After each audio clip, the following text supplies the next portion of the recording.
Mesdames, Mesdemoiselles et Messieurs, comme d'habitude, c'est un plaisir de vous retrouver devant vos écrans et surtout devant vos téléphones pour suivre cette émission Vision quotidienne. Derrière la caméra, nous saluons notre héros dans l'ombre et nous saluons aussi le réalisateur de cette émission, Yannick Chilombo. Cette fois-là, Vision quotidienne vient vous présenter un nouveau talent, un jeune joueur plein de talent, plein d'enthousiasme. Je parle bien de Monsieur Roland Mouza. Il est ancien joueur de Marseille à Tunis et il est l'actuel joueur des Jolis Sites à Lubumbashi. Alors, avec beaucoup de joie, avec la réalisation, nous sommes en train de parler le même langage. Monsieur Roland, bienvenue dans Vision quotidienne. Vous allez accepter au moins que votre nom soit un tout petit peu massacré. On est mal habitué d'appeler Ronaldinho, Ronaldo, et aujourd'hui on parle de Ronald. Ça fait plaisir de retrouver ces jolis prénoms en RDC. Oui, bien sûr. Alors, parlez-nous un peu de votre carrière. Oui, tout d'abord, je tiens à me présenter. Oui. Moi, c'est Ronald Bangou. J'ai vécu en Tunisie pendant 4 ans, Oui. pratiquement. J'ai 19 ans. Oui. Voilà, je suis un Congolais comme vous, bien sûr. Des pères et des mères. Des pères et des mères, bien sûr. Ok, merci beaucoup.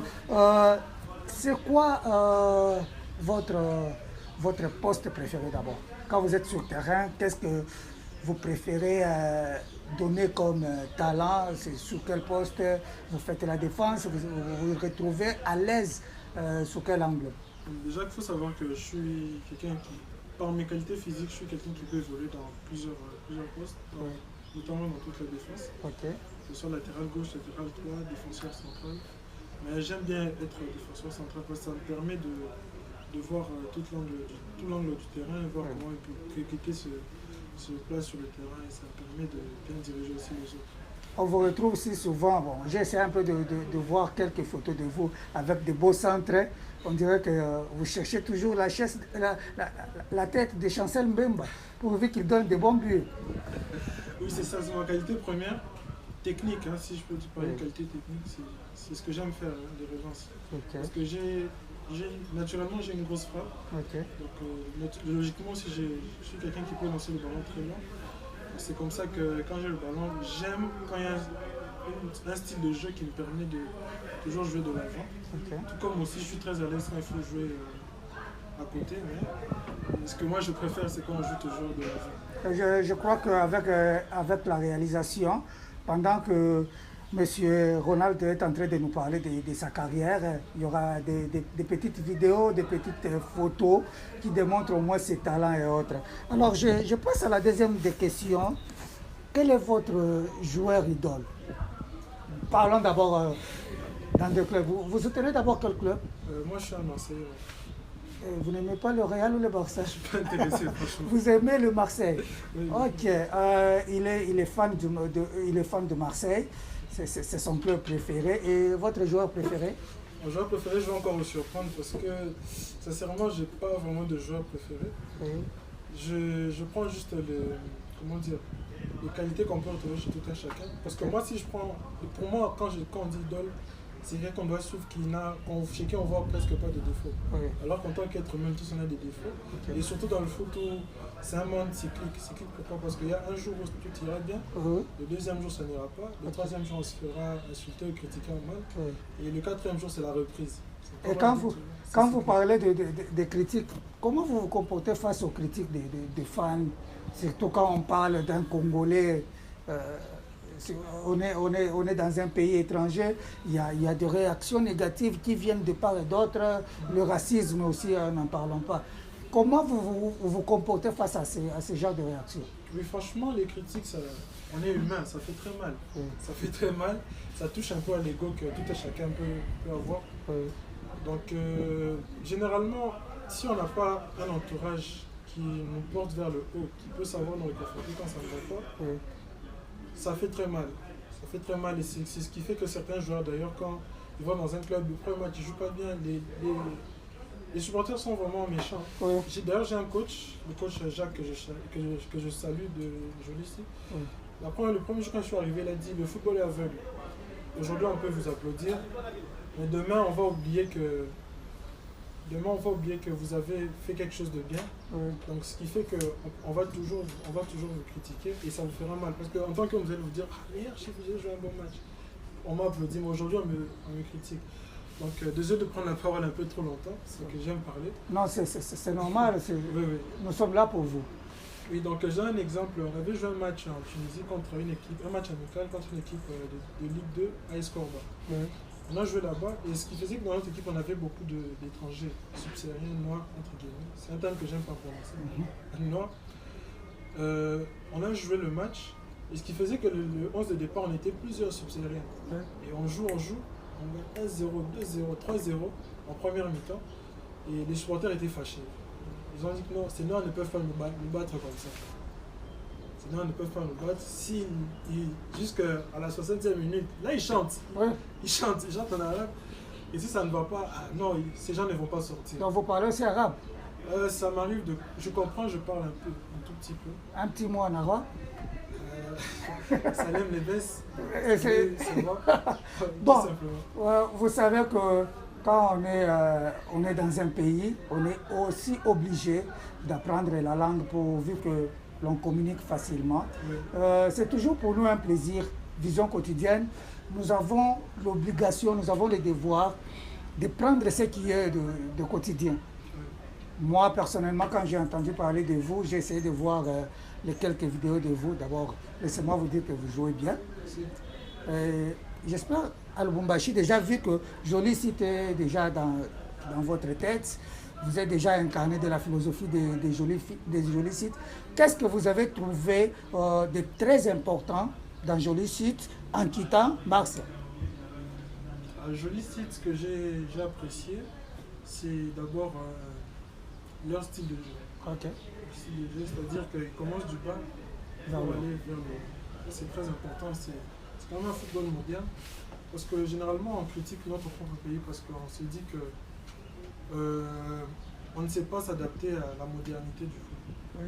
Alors que cette équipe, ils ont fait l'effort de s'adapter à la modernité. C'est ce qui fait que quand leurs joueurs vont à l'extérieur, ils s'adaptent facilement. Je donne l'exemple de Oshine, c'est un ami à moi, qui est au Portugal, à Chaves. Il s'en sort très bien là-bas avec des bonnes statistiques. Ok, pour ne pas monopoliser la parole, je crois que je vais toucher à une question un peu sensible. C'est par rapport à la nationalité. Nous voyons aujourd'hui les joueurs congolais, ils ont l'habitude ou ils ont les ambitions de quitter le pays pour aller jouer à l'extérieur. Mais arrivé à l'extérieur, il y a des petits problèmes qui viennent de la part de managers. Les documents ne sont pas au complet. Il y a beaucoup de cas de joueurs que nous connaissons ici. Et certains joueurs qui sont partis de Mazembe, certains joueurs qui sont partis de Lupopo, arrivés en Zambie, il y a eu des problèmes. C'est là. Vous, maintenant, qu'est-ce que vous avez trouvé comme philosophie pour ne pas palper cette mauvaise réalité? Bon, d'abord, il faut savoir que dans la vie en général, quand on est ordonné, tout va bien. Ok. Quand on est ordonné, tout va bien.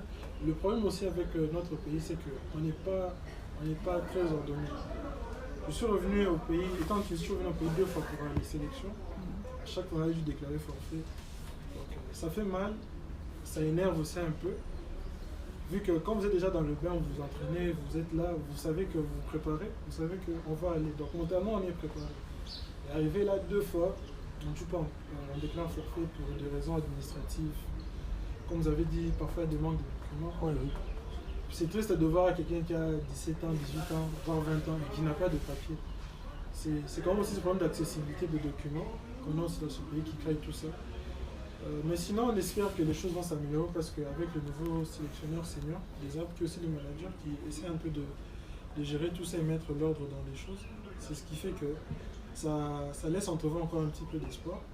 Mais c'est aussi un scoop que je vous donne, c'est que j'étais déjà en train de voir d'autres sélections, hein, les jeunes aussi. J'étais en train de voir, on avait déjà démarré des sélections avec un pays voisin. Parce que je voyais pas, en tout cas je ne voyais pas d'avenir. Il n'y a pas d'avenir chez nous, mais en ce moment, on est en train de voir un peu. Vu que les choses sont en train de bouger, c'est déjà quelque chose de bien. Parce que c'est toujours bien de représenter le pays dans lequel vous êtes né, où vous avez grandi aussi. Et si aujourd'hui Sébastien vous appelait, Sébastien qui est le coach de Léopard, qui est le sélectionneur, le manager numéro 1, si aujourd'hui il vous appelait et que vous êtes à côté de Chancel même, vous nous promettez le meilleur. Un bon père sur le plat, on peut le dire. Oui, c'est d'abord quelqu'un que j'admire beaucoup parce qu'il joue dans mon club de cœur, comme je l'ai dit, Marseille. Oui. Donc c'est quelqu'un que je suis beaucoup, naturellement. Je peux même dire que c'est le Congolais que je suis le plus parce que je le vois chaque week-end. Oui. Mais les sélectionneurs m'appellent, sincèrement, je leur répondrai que je ne suis pas encore prêt. Pourquoi? Bon, moi, je suis quelqu'un de très humble et réaliste. Hein. Je répondrai que je ne suis pas encore prêt, qu'ils m'accordent au moins encore du temps. Mais beaucoup me diront, non, il faut avoir confiance en soi et tout ça. Oui, c'est bien, c'est très bien. Mais moi, je suis quelqu'un de très réaliste. Je dirais de m'accorder encore du temps. Et que quelque chose, si ça vous appartient, c'est à vous. Hein. Si Dieu met quelque chose en vous, ça reste en vous, ça ne va jamais fuir. Donc, c'est un peu ça. Ok, merci beaucoup. Aujourd'hui, vous êtes reçu sur le plateau de Vision Quotidienne, une émission qui n'est pas encore assez suivie par la majorité des internautes, qui certaines personnes, pour eux ou pour elles, elles veulent à ce que l'émission soit un peu, entre guillemets, genre sex tape et autres. Alors, vous, en tant que jeune Congolais, un mot par rapport à la façon dont vous avez entendu parler de Vision Quotidienne. Je ne sais pas, vous avez une petite motivation à la jeunesse congolaise, à vos amis qui sont restés, à qui vous allez dire un bonjour, un bonsoir dans la langue qui sera un peu étrangère à la nôtre. Vous avez la parole. Oui, d'abord, il faut savoir que quand on est jeune, c'est une partie de la vie où on a beaucoup d'énergie. Oui. Et comme moi, personnellement, je vois un ami, ou par exemple Vision Quotidienne, Oui. comme vous, ça me fait plaisir de voir un jeune qui innove. Parce que c'est en étant petit, c'est en étant jeune, qu'on construit quelque chose. Oui. On démarre quelque chose quand on est jeune, on a une vision qu'on va développer au fur et à mesure qu'on grandit. Okay. C'est pareil pour une entreprise. Quelqu'un peut avoir une entreprise, il va commencer, bon, pas tellement jeune, mais il va commencer en partant du bas. Oui. Et commencer jeune, c'est la meilleure des choses parce qu'on va donner son énergie et son temps. Et donc, comme vous avez dit, il y a des gens qui veulent que l'émission tourne dans n'importe quoi. C'est pas quelque chose que je conseille. C'est pas quelque chose que je conseille. Je conseille toujours aux jeunes d'être forts mentalement, disciplinés, de savoir dès le départ ce qu'on veut. C'est la clé du succès généralement. Et par là aussi, j'aimerais aussi saluer aussi quelques amis sportifs aussi, avec qui nous sommes. Joseph Abel par exemple, qui m'a aidé à avoir un club coach en Tunisie, à avoir aussi plusieurs tests. Plusieurs tests aussi, je le salue, c'est quelqu'un que je porte beaucoup dans mon cœur. Quoique aussi mes parents, ma famille, mes frères et sœurs, Richie, Roberto, Rika, et aussi mes neveux chez qui je suis ici aujourd'hui. Oui. Yann, Daniela, Agathe, Ange, Raspou et tout ça. Et les parents aussi, maman Claire, et papa Pierrot, c'est des gens vraiment que je porte dans mon cœur parce que c'est des gens qui m'aident dès le départ, qui m'ont beaucoup soutenu. Même quand parfois je pouvais être mal sans qu'eux ils sachent, on s'entend comme, vous savez, on n'a pas tout envie de savoir qu'on est triste. Mais c'est des gens qui, avec des blagues, ça va. Ils vous aident beaucoup. Et je manque pas aussi de saluer les G5, c'est un groupe d'amis avec qui on évolue depuis qu'on est petit, on ne s'est jamais séparés. Et aussi mon ami qui est en Belgique, c'est écrit, qui fait de la musique, que je soutiens aussi beaucoup. Donc en gros, c'est un peu ça. Merci beaucoup, Monsieur Ronald, de nous avoir reçus. Merci à toute l'équipe de Vision Quotidienne. Merci à la réalisation de Yannick Chilombo. Nous disons merci à toutes ces personnes qui ne cessent de nous faire confiance, avec des remarques, des suggestions. Nous sommes de cœur avec vous. C'était un plaisir de retrouver 15 minutes sport dans Vision Quotidienne. Les meilleurs sont à venir avec Vision Quotidienne. Quant à nous, nous vous disons merci et à la prochaine. À la prochaine. Merci bien. Merci à vous.